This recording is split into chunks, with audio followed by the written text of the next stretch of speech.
판례 교재는 써있네. 2013년에 아까 말한 항소법원이 1심 판결을 취소하는 경우 반드시 사건을 1심 법원에 환송하여야 하는지 여부에 대해서 꼭 그런 건 아니다. 자판이 원칙이고 그 다음에 필수적 환송은 있는데 취소하더라도 필수적으로 환송하는 경우 말고 문제가 되는 경우 등에 있어서 항소심에서 만약에 항소가 있을 때 1심 판결이 정당하다면 그 상태에서 이제 1심 판결이 맞으니까 항소를 기각하는 판결을 하는 건데, 만약 1심 판결이 잘못됐다라면 항소심에서는 1심 판결, 원판결을 취소하고 그 다음에 스스로 판결하는, 자판하는 것이 원칙이라고 했는데, 경우에 따라서 이제 환송을 하여야 하는 필수적 환송, 가령 1심 판결이 소각하 판결이라면 1심에 있어서 심리가, 본안에 대한 심리가 없었던 것이므로 항소심에서는 자판을 할 수 없고 반드시 사건을 1심 법원에 환송해서 다시 이제 1심에서 심리하여야 한다 라는 게 필수적 환송에 관한 418조 본문인데, 이 경우를 둘러싸고 이제 불이익변경금지 원칙과 함께 문제가 되는 게, 소각하의 소송 판결에 대해서 원고만이 항소를 제기했을 때 항소심에서 볼 때 소송 요건은 존재하는데 실제 그 청구 자체는 이유가 없어서 청구 기각이 분명하다고 판단되는 경우에 그 항소심 법원은 어떻게 이 판단을 한다든지 처리를 하여야 하는가가 문제가 되는데, 418조의 부적법 각하 판결 이해. 그럼 다시 조금 더 얘기한다면, 이거는 최근 판례 있는 거 아니고 과거에 판례 많이 나오고 여러분 시험 문제 많이 보는데 어떤 케이스가 있어요? 부적법 판결에 대해서 항소심에서 소송 요건은 부적법 그 부분은 통과하면서 실질적인 본안에서 볼 때 청구 기각적인 판단을 할 수 있을 것 같을 때 항소심 또는 그걸 상소로 바꿔서 상소심 내지 상고심이 어떠한 판결을 해야 되느냐는 기출문제 사법시험 시절부터 계속 나오는 거예요. 지금 어떤 상황인지 알겠어요? 다시 내가 말로만 했는데 봐요. 지금 이 조문과 관련해서 418조 조문과 관련해서 1심에 대해서 여러분 불이익변경금지 원칙 가보세요. 불이익변경금지 원칙하고 조문은 아까 말한 그 418조의 조문 때문에 얘기해 주는 거와 같이 1심 판결에서 부적법 각하됐어요. 그러면 원고가 승소하고 싶은 원고가 항소, 피고는 그냥 이 정도면 됐다 하고 피고는 항소하지 않고 원고만이 항소했어요.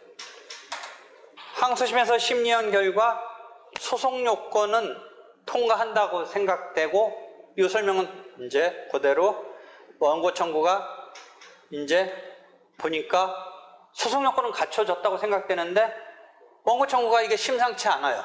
심상치 않아서 이거 인정해 줄 수가 없는 거예요. 그러니까 1심은 본안까지 판단을 안 내비치고 소송 요건에서 커트를 해버렸어요. 부적법 각하. 물론 아까부터 계속 얘기하지만 소송 요건과 본안은 쭉 변론에서 같이 심리를 해요. 마치 소송 요건이 독립적으로 먼저 선행적으로 판단을 하고 통과하면 본안을 판단한다는 단계적인 구조의 이 전제가 아니고, 그렇게 오해하지 마요. 그냥 동시에 이렇게 심리를 하는데 최종적으로 소송 요건을 못 통과하면 본안을 판단을 못한다는 의미에서의 전제 요건이지, 이게 시간적 물리적으로 딱 먼저 선행적으로 한다 그 개념은 아닌 거예요. 그러니까 병렬적으로 심리를 하는데 최종적으로 본안을 하기 위해서는 소송 요건이 오케이가 돼야 된다의 의미에서의 전제라는 거죠. 즉 소송 요건도 판결로 하는 거잖아요. 그러니까 그때 특별히 소송 판결이가 부르는 거고, 그러니까 소송 요건의 심리의 그 마지막 종착점은 본안과 마찬가지로 변론종 결시하는 거예요. 그러니까 물리적, 시간적, 선행적 확 먼저 소송 초입에 하는 게 아니라는 거죠. 이해했죠까지? 하여튼 그렇지만 마지막 단계에서 통과 못하면서 부적법으로 끝났어요. 부적법으로 1심에서는 끝났어요. 또 항소심에서 심리하니까 소송 요건 자체는 오케이예요.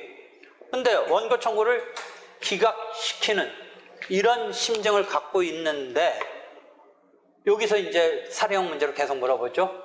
항소심이 어떠한 판결을 하느냐 부분성 어때요? 그런 문제 본 적 있어요? 없어? 없는 거야? 없어? 아예? 본 적 있어요? 그런 문제? 기출문제 수억 나오는데 있어요? 있으면 대답해봐. 그래서 분리익변경금지원칙가 결부돼서 그래요. 분리익변경 그 부분에서 나와요. 분리익변경금지. 판례책은 찾아줄게요. 어디서 나오냐면 359면 과거 판례부터 이건 새로운 판례가 아니라 아까 418조를 설명하다 한 거예요. 359면 그러니까 99-17401, 17418 판결. 이 시험 문제는 계속 다뤄지고 있어요. 모의 시험은 표현 안 돼. 사법시험 때 16회 사법시험에 2016년 나왔네요. 자, 요게 쟁점이 뭐가 있어요? 분리익변경금지원칙이니까 잘 보십시다. 원고만이 항소했어요. 1심은 부적법 각하에 좀 완벽하게 이기지는 못했고 그렇다고 완벽하게 패소도 아니고 소송요건을 못 통과했어요. 근데 자기만이 항소를 했는데 항소심이 1심의 부적법 각하 판결을 아까 미성년자 사례에서처럼 취소시켜야 되잖아요. 그건 갖춰졌으니까. 그 다음에 자판을 해야 되는데 자판을 하려고 보니까 이게 어떻게 돼요? 1심은 부적법이었는데 원고가 문제 삼았는데 항소심이 생각대로 드는 심증대로라면 청구가 기각되는데 불이익하게 되잖아요. 항소한 원고만이 항소한 경우에 불이익하게 되잖아요. 그러니까 이 경우에 진퇴양난이에요. 스스로 자판하고 심증대로 하려면 청구를 기각시켜야 되는데 항소심이 아까 항소심이 청구를 기각한다, 1심을 취소시킨다, 그건 다 이해했잖아요. 근데 여기서 걸림돌이 분리익변경금지원칙과의 관계에서 걸림돌이네요. 걸림돌. 그래서 판례는 안 된다. 그렇게 하면 안 된다. 여기선 울며 겨자 먹기처럼 그냥 항소를 뭐 취소하고 청구 기각하고 할 게 없이 항소 내지 만약 그 상소의 개념으로 한다면 기각시켜야 된다는 게 판례법리인데 학설은 뭐라고 그래요? 학설은 청구 기각시켜도 된다. 청구 기각시켜야 된다. 이렇게 얘기하고 학설 중에 특이한 게 뭐예요?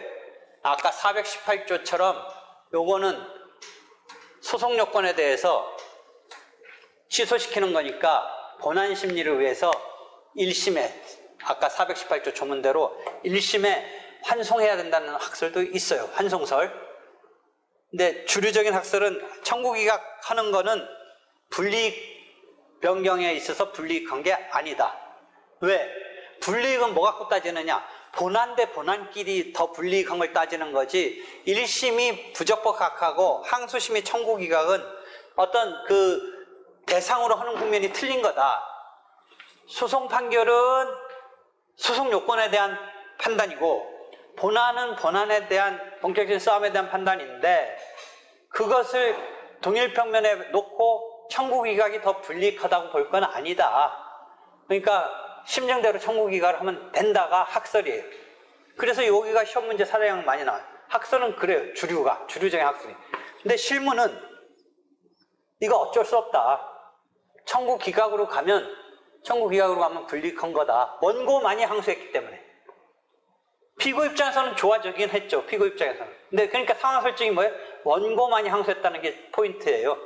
피고가 항소해서 청구 기각으로 가는 것은 피고의 항소 때문에 청구 기각 갈 수는 있죠.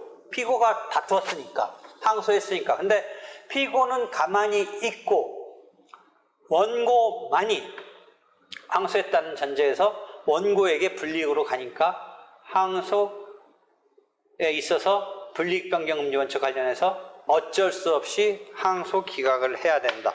라는 게 99년 6월 8일 선고 99-17401 17418 판결 말고도 그 뒤에 쭉 이런 기조예요. 판례는 안 바꾸고 있어요. 근데 왜 이게 시험 문제 나오느냐? 학설은 정국이각을 할 수 있다 입장이에요.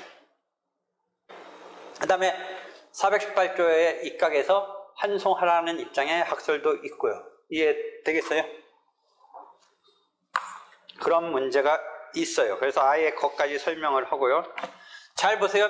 1심과 항소심의 이 관계를 잘 포착을 하고 있어야지 큰 흐름에서 이걸 잡고 있으면 그렇게 어렵지 않아요.